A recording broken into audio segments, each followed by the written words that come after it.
በዚህ በኩል የቦንጋው አህያ ሲባል ጠንካራ ያልሆነ አህያ የለም። በዚህ በኩል ደግሞ እንቁራሪቷ እየተባባሉ ሲበሻሸቁ የነበሩ ኢትዮጵያ ውስጥ ነው ምላችሁ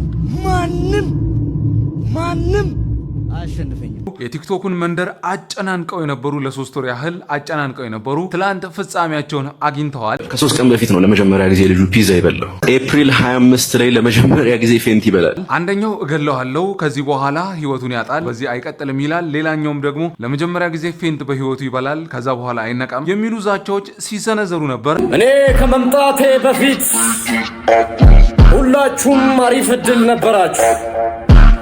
አሁን ይመስለኛል ጊዜው የኔ ነው።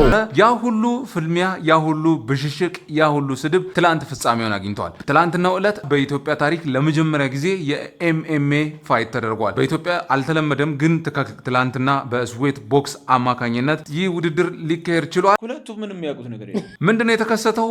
ንቃተ ህሊናና ጆኒ መሀል ያለው ነገር ምንድነው? እንደዚህ እስኪያዛዝታቸው፣ እንደዚህ እስኪያፋልማቸው ድረስ፣ እንደዚህ የኢትዮጵያን ህዝብ እስኪያናውጡ ድረስ ያደረሳቸው ጉዳይ ምንድነው? ለምንስ እንደዚህ ሆኑ ቻሉ? ምንስ አገናኛቸው ካላችሁ መልሱን በዚህ ቪዲዮ ታገኛላችሁ። ሰላም ውድ የአሞና ቲዩብ ተከታታዮቼ፣ አስተማሪ ታሪኮችን፣ ጠቃሚ መልእክቶችንና በሳምንቱ የተከሰቱ አበይት ጉዳዮችን ማግኘት ከፈለጋችሁ ትክክለኛ ቦታ ነው የመጣችሁት። ስለዚህ አሞና ቲዩብን ሰብስክራይብ አድርጉ። ይህን ቪዲዮም ደግሞ ላይክ እና ሼር በማድረግ ለወዳጅ ለጓደኞቻችሁ በማድረስ ተጠቀሙላለሁ። ወደ ጉዳያችን ስንገባ በትላንትናው ዕለት የኤምኤምኤ ፋይት ተደርጎ ነበረ።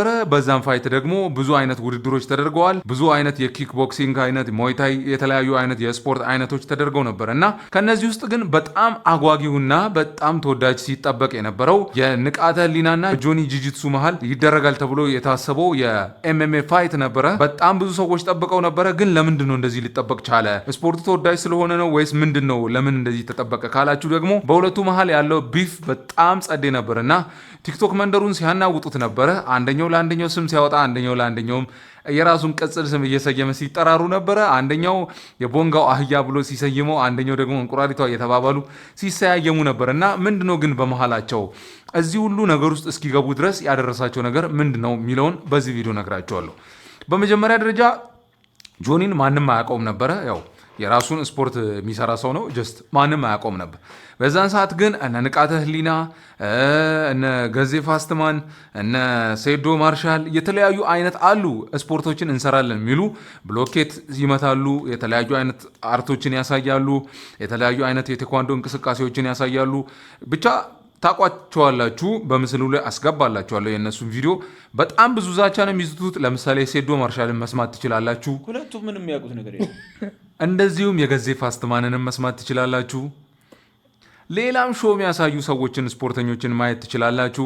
በጣም ሞልተዋል። እንዲህ አይነት ስራዎችን የሚሰሩ በጣም ጀስት መጥፎ ነገር አይደለም፣ ግን ደግሞ ትክክለኛ የማርሻል አርት ህዝቡ እንደዚህ ትክክለኛ የማርሻል አርቲስቶች አይደሉም ወይም ደግሞ ስፖርተኞች አይደሉም ብሎ ነው ጆኒ ጂጂትሱ የሚያወራው እና በዚህ መሃል ምን ይፈጠራል መሰላችሁ? ጆኒ ጂጂትሱ የራሱን የጂጂትሱ ስፖርት ትሬኒንግ ያሰራል፣ ያሳያል።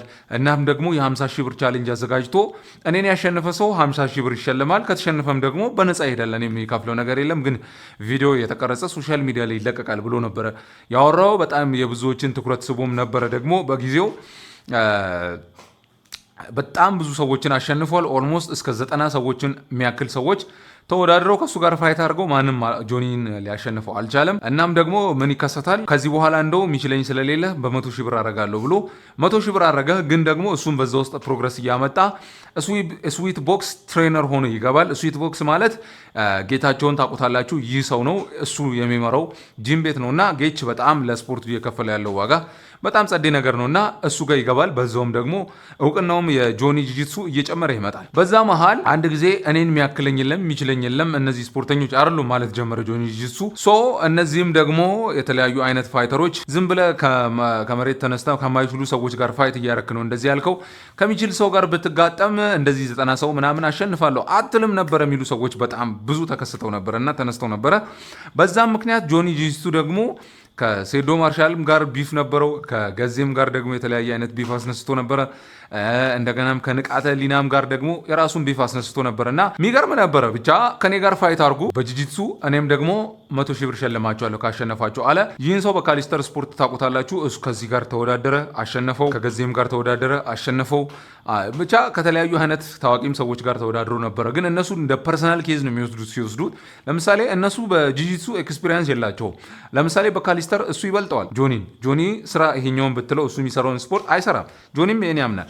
እነሱም ደግሞ በሱ ፊልድ ገብተው በቃ ይበሽቃሉ። ለምን እንደዚህ ያሸነፈን ምናምን ብለው አይነት እና እንዲህ መሆን የለበትም። ብቻ ቢፉ ቀጠለና ንቃተ ህሊና ጋር ደረሰ። እንደዚህ አታረግም፣ አትችልም፣ ዝም ብለህ ነው እያልክ ያለው ምናምን የሚል ጥያቄ አቀረበ። ስለዚህ ጆኒም እና ከኔ ጋር በጂጂትሱ 100,000 ብር ፋይት ቻሌንጁ ተቀበልና ና ይለዋል። ጆኒም ደግሞ 1 ሚሊዮን ብር ፋይት የኤምኤምኤ እንወዳደር ይላል። በዛ መሃል ጌች ደግሞ ይመጣና እኔ የኤምኤምኤ ፋይት አዘጋጃለሁ ፋይት ጀምሩ ይላቸዋል። በዛ መሃል ነው ቢፉ መጀመር የጀመረው። ያኛው የቦንጋው አህያ የሚል ስም አወጣለት ጆኒ ለንቃተ ህሊና።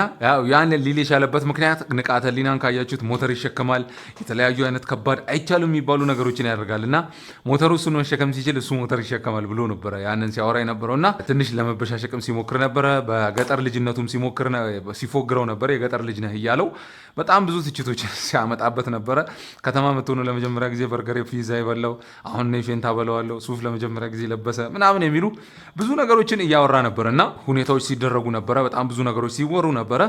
ጆኒም በንቃተ ህሊናም በዛ በኩል ደግሞ 3 ወር ጊዜ ስጡኝ፣ በዚህ 3 ወር ጊዜ ውስጥ ራሴን ብቁ አድርጌ መጥቼ ይህን ፋይት አሸንፋለሁ ብለው በጣም ብዙ ሲዝቱ ነበር። እስቲ ሁለቱም የዛቱትን እንስማቸው። ንቃተ ህሊናም እንትናም ጆኒ ጂጂትሱም ሲዛዛተው የነበሩትን ነገር እንስማቸው እስቲ። ከ3 ቀን በፊት ነው ለመጀመሪያ ጊዜ ልጁ ፒዛ ይበላው። ኤፕሪል 25 ላይ ለመጀመሪያ ጊዜ ፌንት ይበላል። እስቲ አሁን ደግሞ የንቃተ ህሊናን ስሙ። ደግሞ እኔ ከመምጣቴ በፊት ሁላችሁም አሪፍ እድል ነበራችሁ። አሁን ይመስለኝ ብቻ ይህን ይመስል ነበረ። እንደዚህም ደግሞ ሆነ። ከዛ በመጨረሻ የኮንትራት ተፈራረሙ። የኮንትራቱም ቀን በጣም ብዙ ትግሎች ነበሩና ያን ሁሉ ታልፎ ነበረ ሲደረግ የነበረው። ኮንትራቱ ከተፈረመም በኋላ ደግሞ የመጀመሪያ ፌስ ኦፍ ይደረጋል። ፌስ ኦፍ ማለት ከውድድር በፊት የሚደረጉ ፕሬስ ኮንፈረንስ ላይ የሚደረጉ ፌስ ኦፍ ናቸው። እነዛ ግንኙነት ላይም ደግሞ ጆኒ ትንሽ እንቁላል የንቃተ ህሊና ፊት ላይ እንቁላል ደፍቶ በጣም መነጋገሪያ ነበር። ያም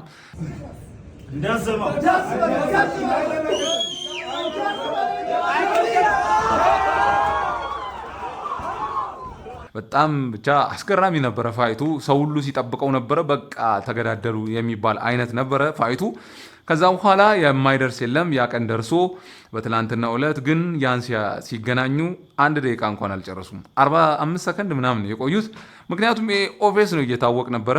ኦልሞስት ጆኒ ከ10 ዓመት በላይ በዚህ ጉዳይ ልምድ አለው፣ በስፖርቱ ልምድ አለው። ንቃተ ህሊና ጀስት የራሱን አክሽኖች ጥንካሬ ምናምን እንጂ የሚያሳይ የነበረው እንዲህ አይነት ነገሮች ላይ ስኪል እንደሌለው ይታወቃል።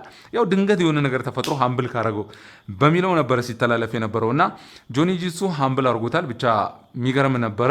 በጣም በኢትዮጵያ ለመጀመሪያ ጊዜ የሚገርም ኤምኤምኤ ፋይት ወይም ደግሞ የሚገርም ውድድር ጊዜ ነበረ የነበረው። ለዚህም ደግሞ ስዊትቦክስ ጌች በጣም የሚገርም ስራ ነው ሲሰራ የነበረው። በሚገርም ሁኔታ አልፏል። ላይቭ ስትሪም ሲተላለፍ ነበረ። ያ ሁሉ ታዋቂ ሰዎች ምናምን እዛ ቦታ ላይ ተገኝተው ብዙ ነገሮች ሲያደርጉ ነበረ። ብቻ አስገራሚ የሆነ ጊዜ ነበረ። ብቻ በጆኒ ጂጂትሱ አሸናፊነት ተጠናቋል። ግን ንቃተ ህሊና ሊከበር ይገባዋል ብዬ አስባለሁ።